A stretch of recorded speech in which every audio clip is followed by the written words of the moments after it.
manakah letaknya kerajaan Saba atau kaum Saba itu tersebut dan kapan berdirinya. Kemudian apakah kelompok-kelompok kaum daripada kabilah Saba ini bertransformasi atau tidak. Negeri yang terletak di Yaman kuno, mereka menyembahnya pada matahari, ingat-ingat. Dan dari Abdullah bin Saba inilah yang kemudian muncul kelompok ekstrim radikalisme, pemberontakan kepada pemimpin pemerintah yang sah. Jadi kalau kita lihat ada pemberontakan, kemudian ingin mendirikan khilafah, itu dari sejak zaman sahabat sudah terjadi. Karena Abdullah bin Saba ini beliau yang membentuk Syiah ekstrim pada waktu itu, yang kemudian menjadi kelompok Khawarij yang kemarin dibuka di dalam kitab Abuya. Assalamualaikum warahmatullahi wabarakatuh. Alhamdulillahirrabbilalamin. Pada malam hari ini kita masih bisa melaksanakan doa bersama untuk Indonesia, Asia dan dunia, yang mudah-mudahan harapan dan doa kita dikabul oleh Allah Subhanahu wa taala. Amin Allahumma amin. Para hadirin, para jamaah yang dimuliakan Allah Subhanahu wa taala, pada malam hari ini saya akan membacakan salah satu kitab tafsir dari Ibnu Katsir yang saya buka, yakni surat Saba ayat 15, 16, 17.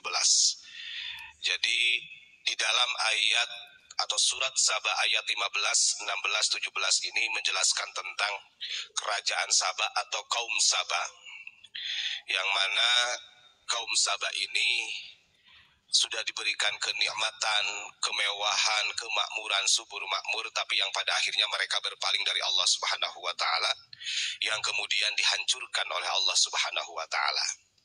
Nah, untuk lebih jelasnya mari kita simak sama-sama di manakah letaknya kerajaan Saba atau kaum Saba itu tersebut dan kapan berdirinya. Kemudian apakah kelompok-kelompok kaum daripada kabilah Saba ini bertransformasi atau tidak.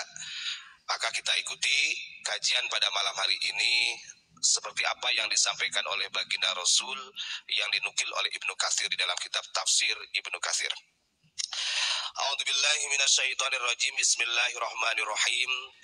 Allah Subhanahu wa taala berfirman di dalam surat Saba atau kaum Saba, surat ke-34 ayat 15, 16, 17.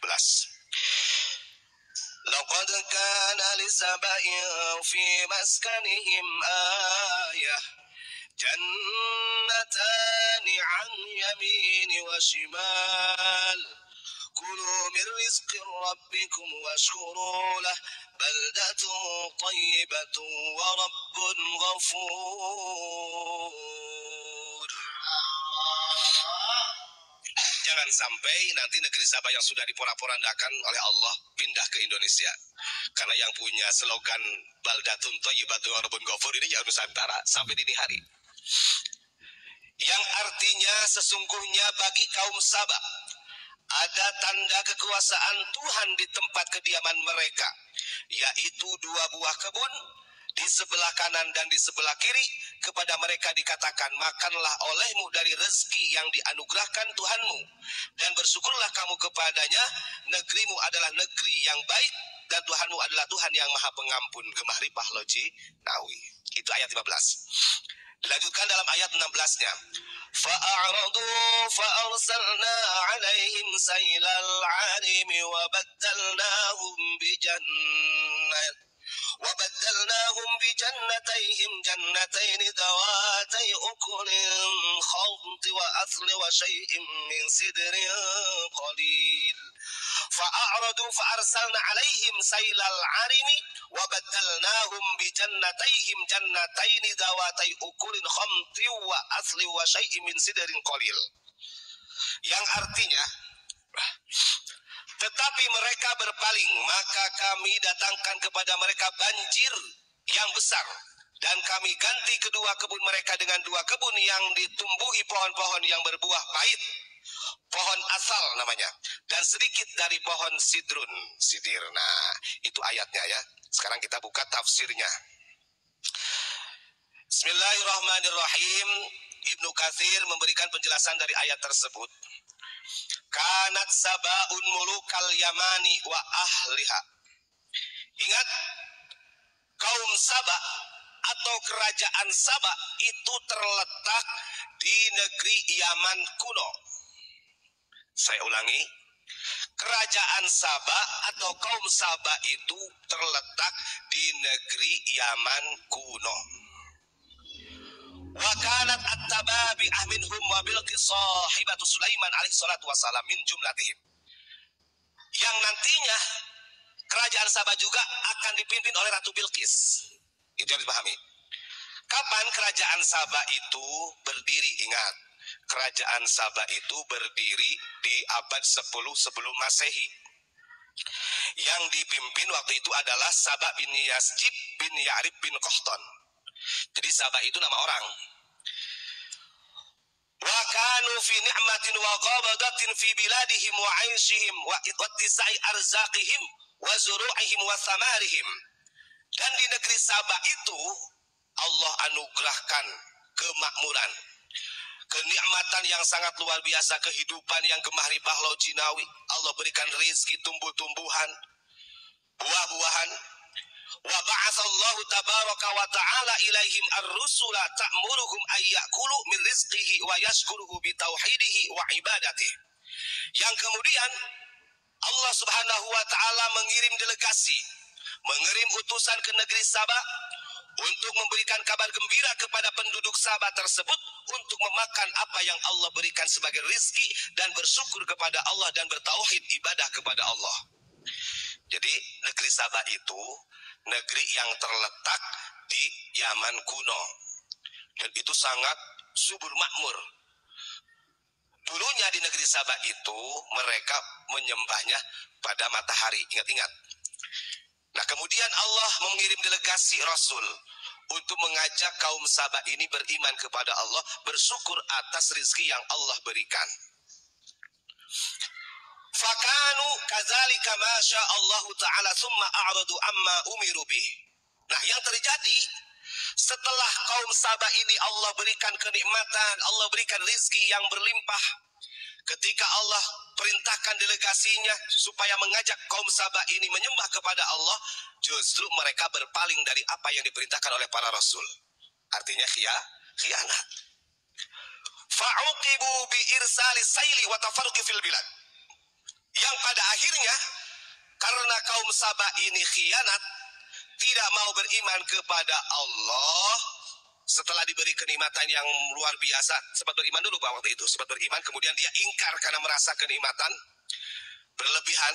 Akhirnya Allah turunkan siksa, bahkan waktu di bumi juga diberikan siksa, namanya banjir bandang pada waktu itu. Banjir yang sangat luar biasa sebagai siksaannya kaum Sabah. Lalu kemudian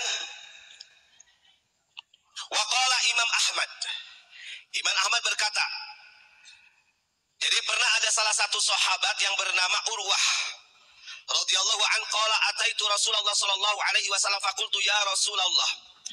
Jadi pernah ada salah satu sahabat yang bertanya kepada Rasulullah, ya Rasul, Sabah itu apa sih?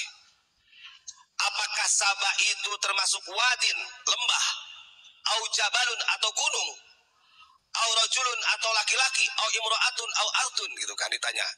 Rasul, Sabah itu apa sih? Apakah itu seorang jenis laki-laki, perempuan, atau gunung, atau lembah, atau apa? Maka dijawab oleh Kanjeng Nabi, qala sallallahu alaihi wasallam, la bal huwa rajulun minal Arab. Sabah ini adalah seorang laki-laki dari bangsa Arab yang menjadi raja pertama di kerajaan Sabah. Waladun lahu asroh. Dan raja Sabah ini punya anak 10. Nah, ini cikal bakalnya nanti ya, biar tahu suku-suku yang ada di Yaman. Punya anak 10. Fatayamun sittah. Fatayaman ya. Kemudian yang 6 berdiam diri di negeri Yaman. Watasya'am arba'ah. Dan yang berdiam diri di negeri Syam 4 dari 10 anak itu. Jadi yang 6 di Yaman, yang 4 di Syam.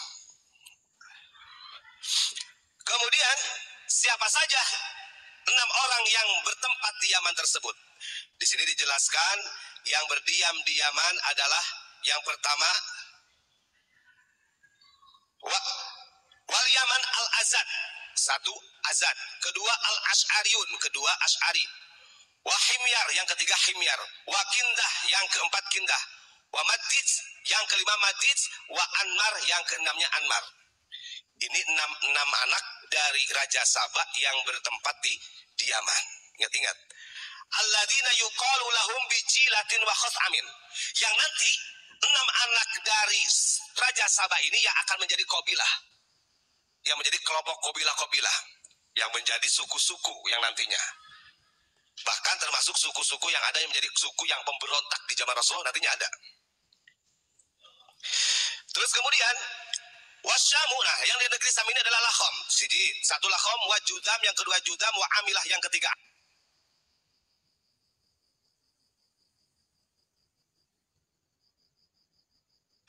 Saya ulangi ya. 6 orang berdiam diri di Yaman dari anaknya, putra dari Raja Saba ini, yang 4-nya di negeri Sam. Yang pertama Lakhom, yang keduanya Judam, yang ketiganya Amilah, dan yang keempatnya Gosan.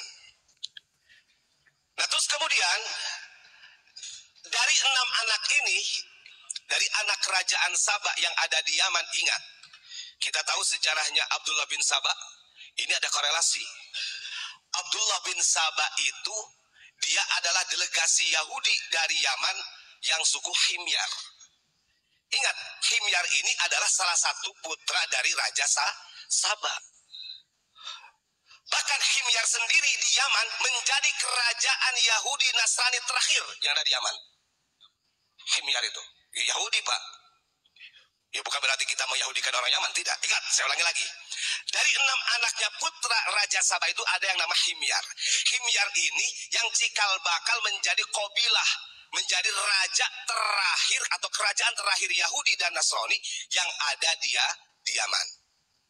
Makanya Abdullah bin Saba itu tercatat dalam sejarah, bahkan di NU online, Abdullah bin Saba ini delegasi dari Yahudi Yaman, dari suku Himyar atau kerajaan Himyar, bahasanya begitu, yang dia pura-pura mu'alaf, pura-pura masuk Islam, yang seakan-akan loyalitas kepada perjuangannya Utsman bin Affan, padahal dia ingin menghancurkan dua kubu antara Utsman bin Affan dengan Sayyidina Ali.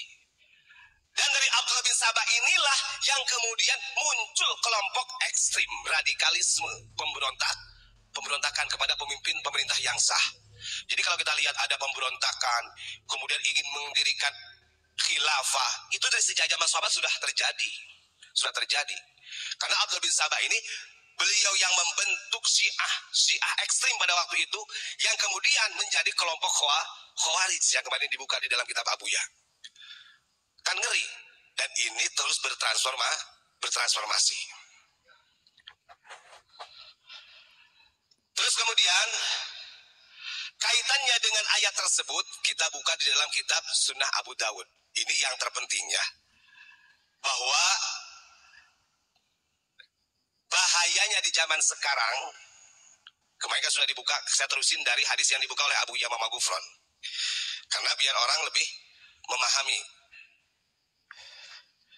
Kemarin Abu Ya sudah menjelaskan mantarokal jamaah qida shibrin faqad khala'a ribqatal islami fi min unuqihi, gitu kan. Barang siapa yang meninggalkan ajaran Ahlussunnah wal Jamaah satu jengkal saja, maka sudah barang tentu sungguh di situ tali keislamannya terputus. Nah ini ngeri sebenarnya, apalagi sekarang sudah zaman-zaman fitnah. Nih, di dalam Sunnah Abu Dawud, di dalam babu fikah fil lisan, hadis yang ke-4264. Hadatsana Abdullah al-Malik bin Su'aib bin Laits, diceritakan dari Abdullah bin Malik bin Su'aib al-Laits.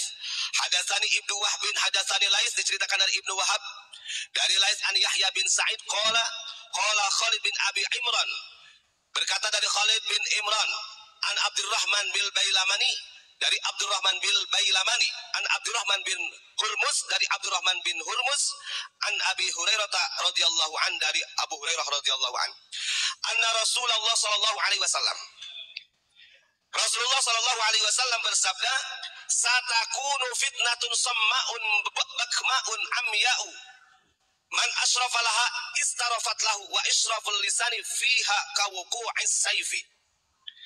Kata Nabi, nanti di akhir zaman, ini pentingnya kita menjaga lisan.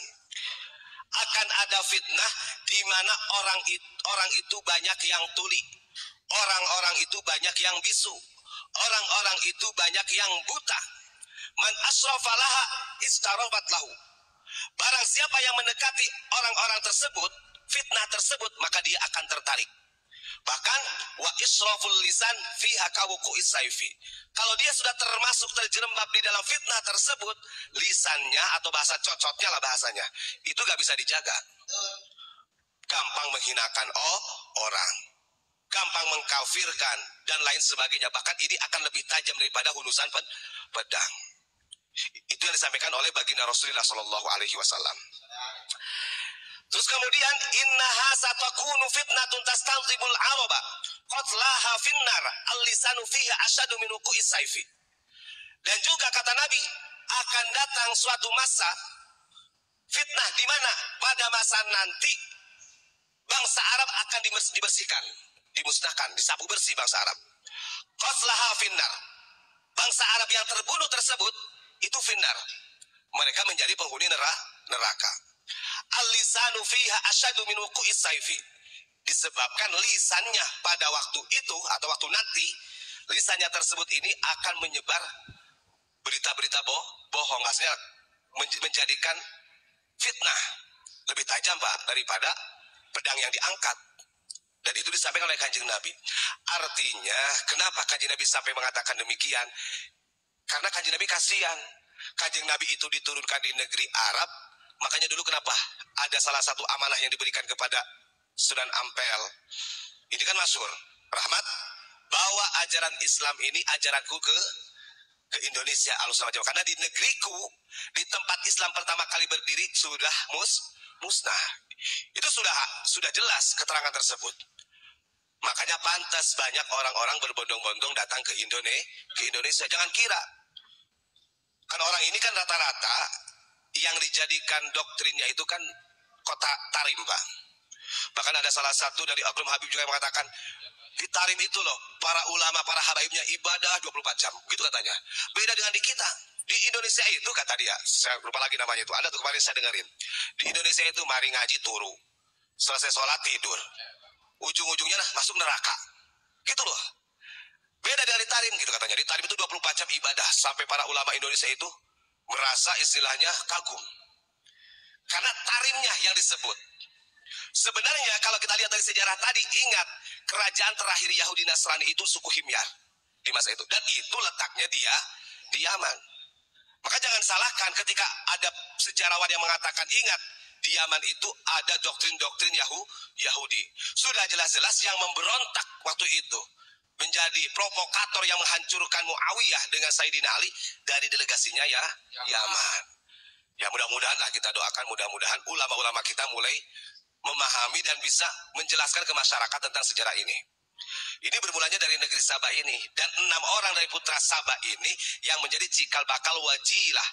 Cikal bakalnya Qabilah-qabilah yang ada di Yaman. Sampai ada Qabilah Himyar. Nah itu saja Pak Imran, terima kasih. Assalamualaikum warahmatullahi wabarakatuh.